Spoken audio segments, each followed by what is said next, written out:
আমরা যে কথা আজ থেকে 13-14 মাস আগে বলেছিলাম, সাবেক উপদেষ্টা এনসিপির বর্তমান আহ্বায়ক নাহিদ ইসলাম তিনি একই কথা বলছেন। তিনি বলছেন গণ অভ্যুত্থানের পর কয়েকজন উপদেষ্টার উপর আস্থা রাখা ভুল হয়েছে। আমরা যখন অন্তর্বর্তীকালীন সরকারের সমালোচনা করেছি, যখন তাদের ব্যর্থতা নিয়ে ভুল নিয়ে আমরা কথা বলেছি, তখন আমাদেরকে বলা হয়েছে আমরা নাকি জুলাইয়ের সাথে গাদ্দারি করছি। আজকে তো প্রমাণিত হচ্ছে আমরা জুলাইয়ের সাথে গাদ্দারি করি নাই, বরং এই উপদেষ্টা পরিষদে কতিপয় ব্যক্তিকে নিয়োগ দিয়ে নাহিদ ইসলামরা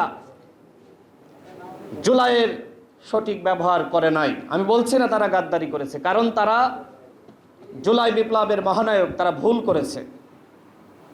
অর্থাৎ কয়েকজন উপদেষ্টাকে নিয়োগ দিয়ে নাহিদ ইসলামরা ভুল করেছে, পুরো জাতিকে সেই ভুলের খেসারত দিতে হচ্ছে। আমি আগেই বলেছি আমাদের স্বপ্ন ছিল নতুন রাষ্ট্র গঠনের, আমাদের স্বপ্ন ছিল পরিবর্তনের, সেই পরিবর্তন হয়নি।